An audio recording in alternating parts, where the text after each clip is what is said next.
to Section 1. Section 1. You will hear a conversation between two students talking about driving lessons. First, you have some time to look at questions 1 to 5.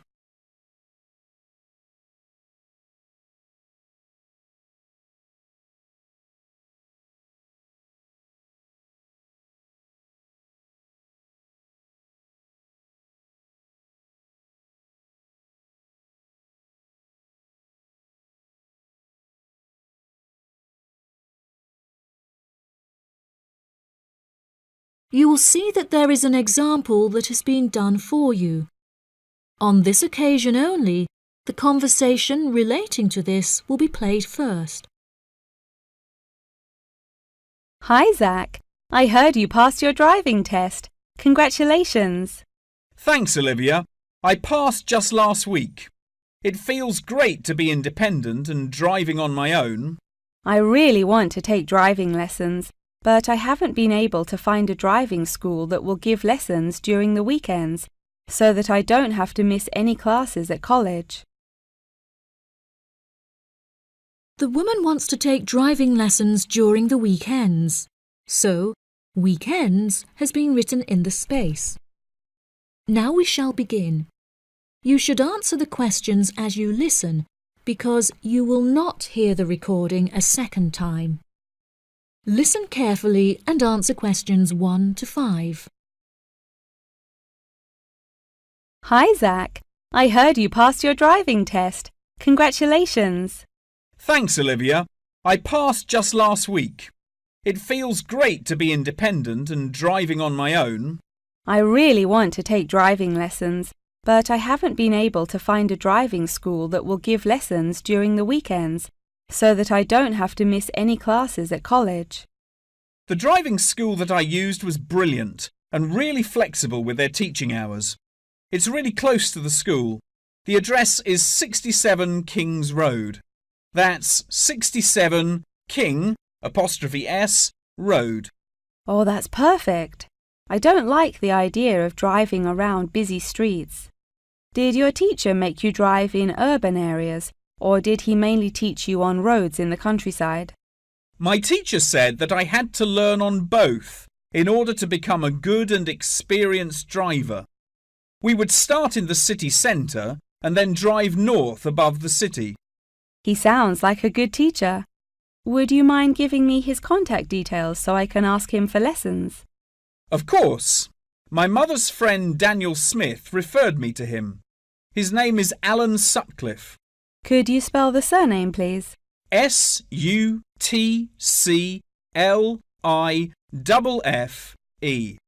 Thanks for helping me out. I'll give him a call tomorrow. I don't know if I should learn in a manual or automatic car. How do I decide? I wasn't sure which type of car to learn in either. In the end, I chose to learn in a manual car because once you've learnt how to drive manually, you can drive automatic as well. Most cars on the road are automatic nowadays. OK, I think I'll learn with the manual car too then. Hopefully the teacher will be able to give me lessons in the evenings after school. It would be much better if you take the lessons during the day. It will be far easier for you to learn when there is enough daylight to clearly see everything going on around you. But you need to be an experienced driver to drive safely at night. How frustrating. I was hoping I wouldn't have to take lessons during the weekends. You're right, though. Safety comes first. Before you hear the rest of the conversation, you have some time to look at questions 6 to 10.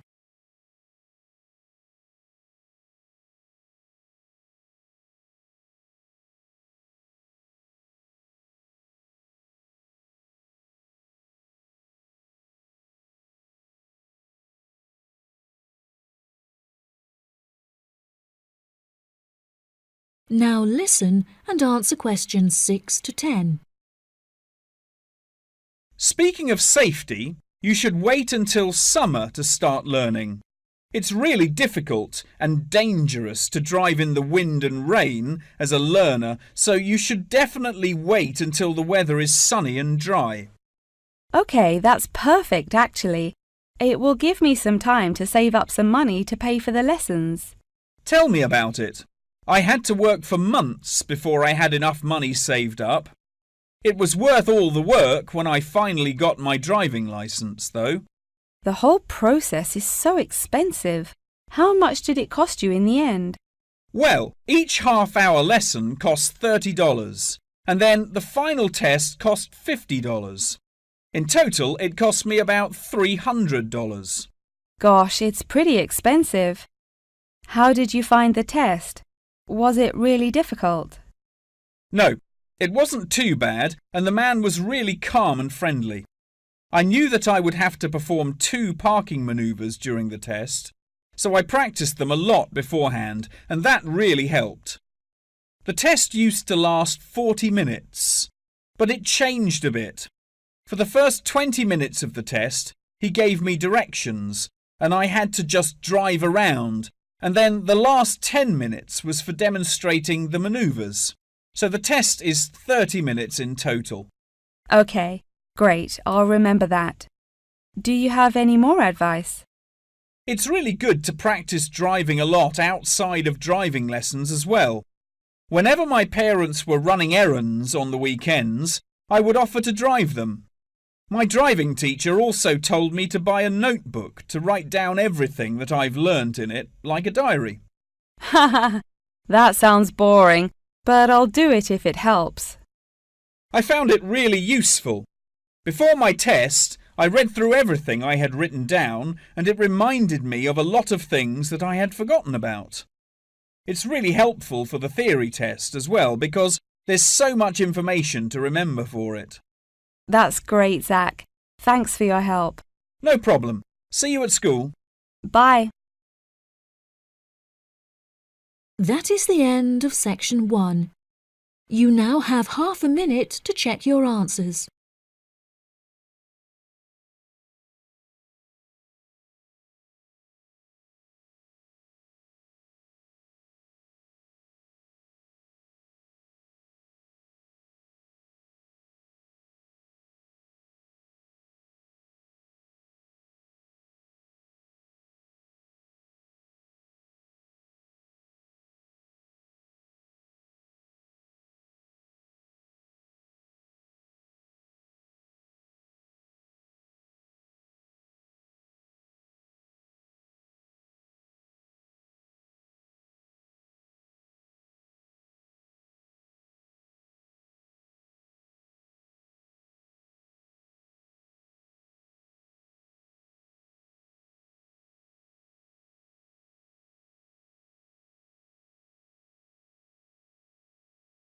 Now turn to section 2.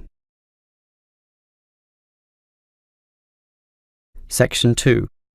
You will hear a student union officer explaining about the union's functions and services to a group of new university students. First, you have some time to look at questions 11 to 15.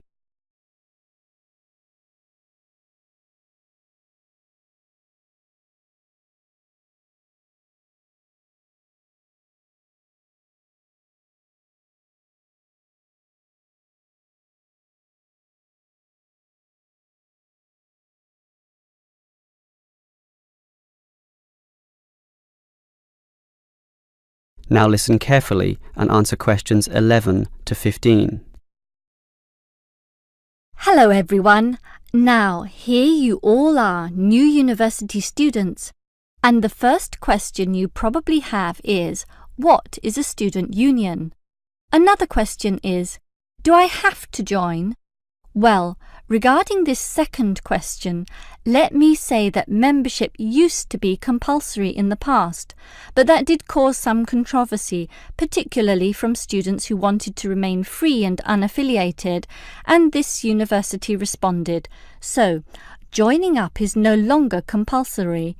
It's totally up to you, although I'll admit there is a fairly strong obligation to join, since all students benefit from the large variety of services that we offer. We do understand, however, that many might be unwilling to join because of a supposed political slant to the union. Traditionally, student unions have been seen as being dominated by the left, and I suppose that's still true to a large extent. Here, however, at this university, our union discourages such one-sided viewpoints, and students across the whole political spectrum are welcome. Thus, if you feel that you are a conservative type, in other words, leaning to the right, you are particularly urged to join to provide a more balanced representation. Now, let me move back to the first question. What are we? We are a formal organisation, but totally independent of the educational body. We make our own rules, rent our own premises, and organise ourselves as we wish, and our mission is basically to help you. For example, do you remember how you all arrived in late February to have an orientation week? That gave you an invaluable induction into life here, right? Well, the student union organised all the festivities at the end of that. The barbecues, partying and drinking, and even the musical entertainment as well. We'll do that again on occasions, and as always, those events take place on the football ground. Now, do you have any questions before I move on? Before you hear the rest of the talk, you have some time to look at questions 16 to 20.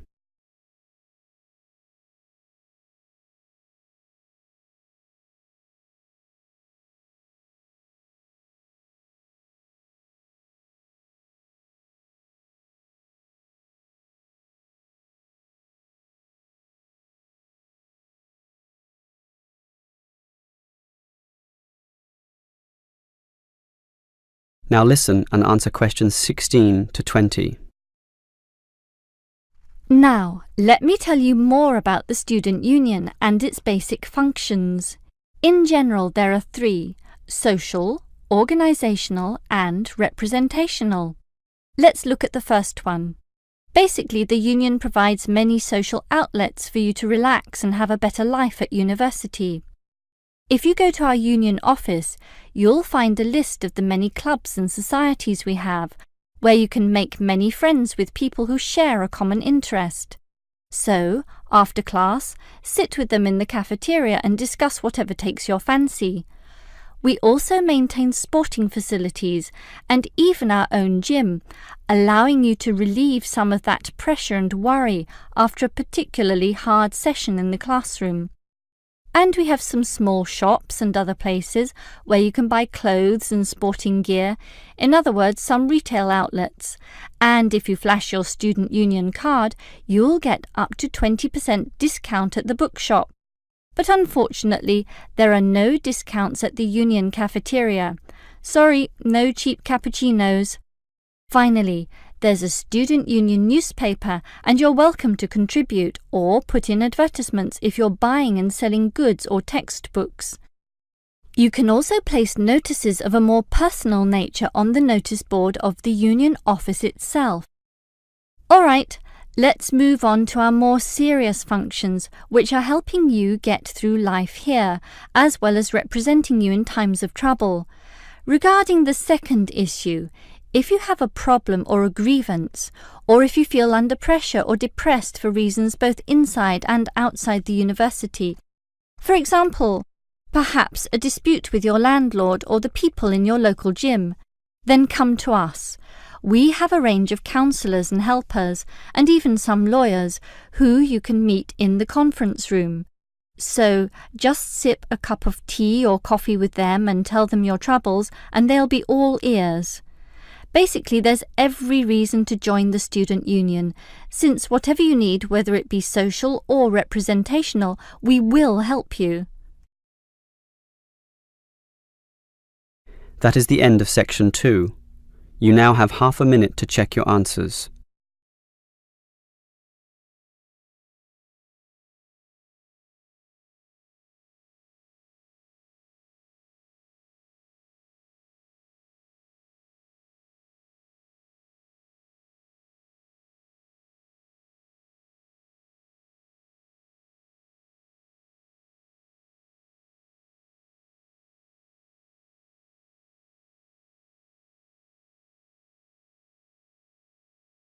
Section 3. You will hear a discussion between a business student called Marco and his personal tutor about the courses that Marco should take.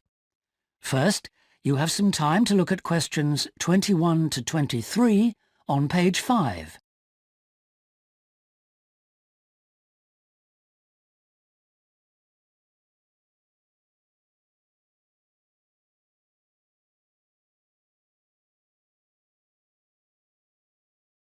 Now listen carefully and answer questions 21 to 23.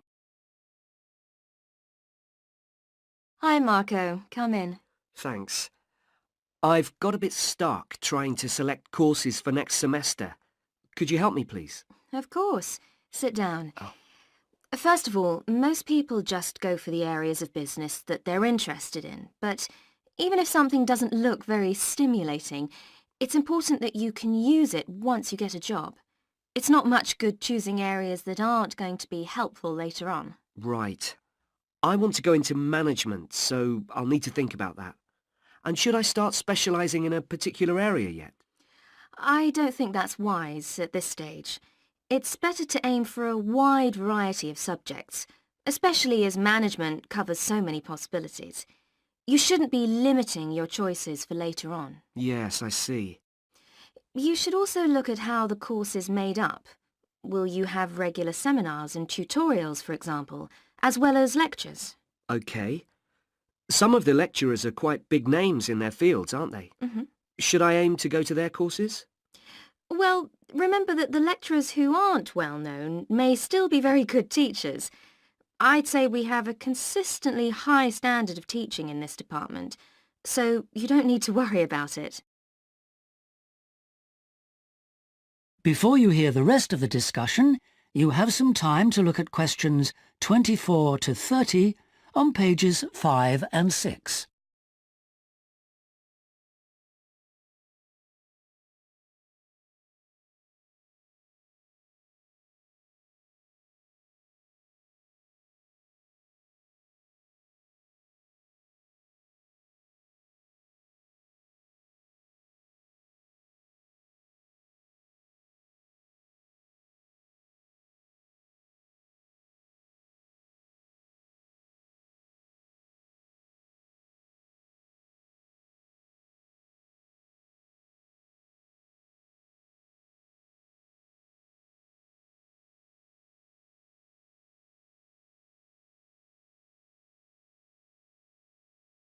Now listen and answer questions 24 to 30.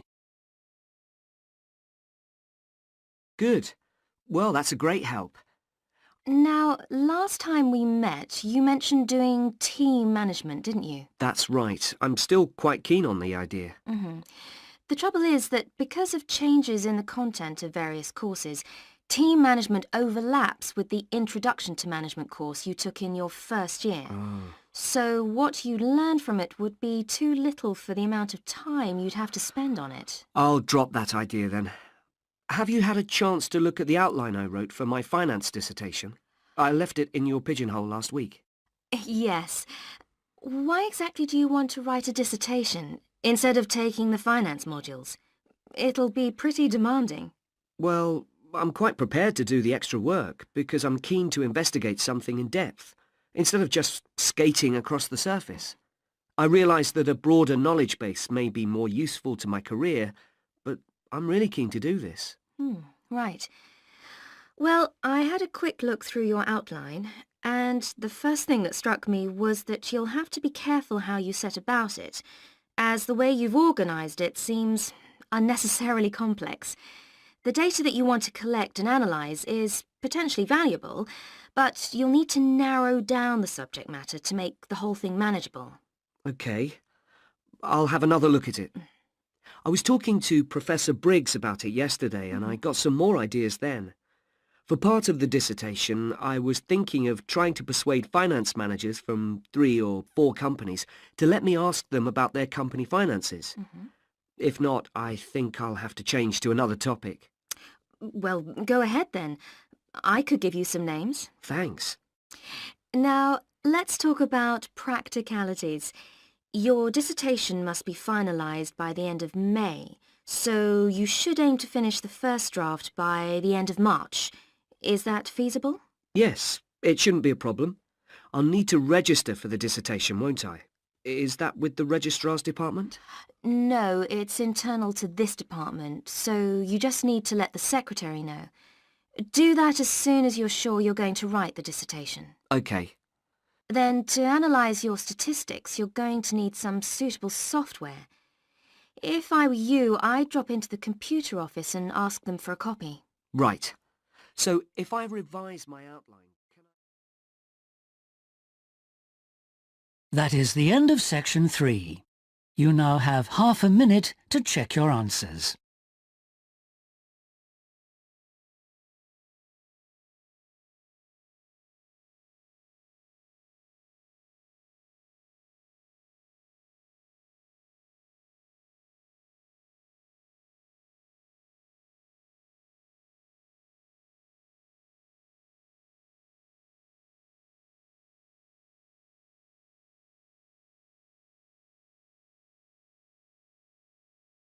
Now turn to section 4. Section 4. You will hear a talk on seasonal affective disorder. First, you have some time to look at questions 31 to 40.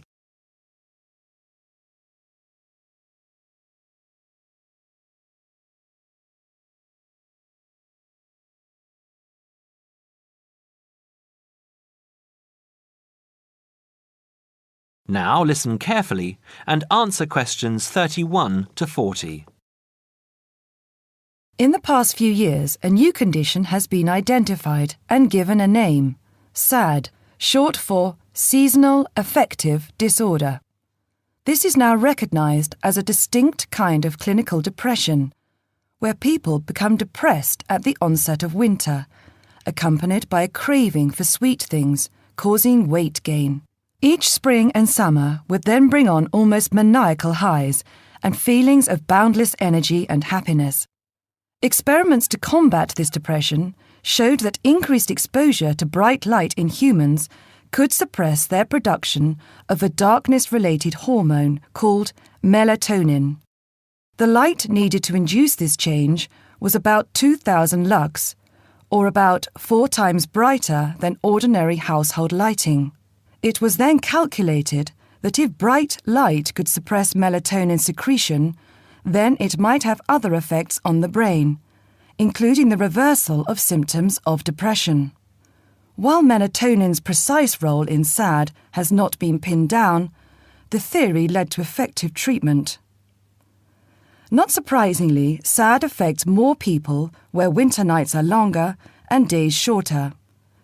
In the UK, an estimated 500,000 adults develop full-blown SAD in winter, and twice this number suffer the milder condition called subsyndromal SAD. About 80% of sufferers improve when given light therapy, and improvement usually comes within 2 to 4 days. Scientists are still unsure why winter depression happens, but more than a decade of research has turned up some surprising findings. Nearly 80% of SAD victims are women. Researchers are uncertain why this is so. SAD can affect people at any age, but typically it begins around the age of 20 and becomes less common between 40 and 50. SAD is comparatively rare in children and adolescents, but so far researchers have been unable to come up with a logical reason for this. As many as half of SAD sufferers have at least one family member with depressive illness, suggesting that the depression has a genetic component. Some patients experience shifts in their body clocks when they're depressed in winter. They are morning people at one time of the year and become evening people at another. What is the underlying difference between SAD sufferers and others? A clue can be found in carbohydrate craving, a common symptom. People often become obsessed with chocolate, for example. Carbohydrates alter brain chemistry by increasing the level of a soothing chemical called serotonin, a neurotransmitter that carries signals between brain cells. SAD sufferers crave carbohydrates because they may need serotonin to lift their mood. This craving can be intense, in fact, an addiction. It may be that the serotonin system of the brain has problems regulating itself during the winter. Some SAD sufferers respond well to the drug Prozac, thought to influence the brain's serotonin-using system. Other brain chemicals and hormones probably play a role in winter depression. Another neurotransmitter, dopamine, for example, may be inadequate in certain cases. Researchers hope to uncover clues to SAD's secret by probing similarities between SAD and hibernation. Though no valid link between the two has been established, some SAD patients say they feel like hibernating animals. SAD sufferers tend to put on fat in autumn and early winter, roughly the time when such hibernators as bears and squirrels do. That is the end of section 4. You now have half a minute to check your answers.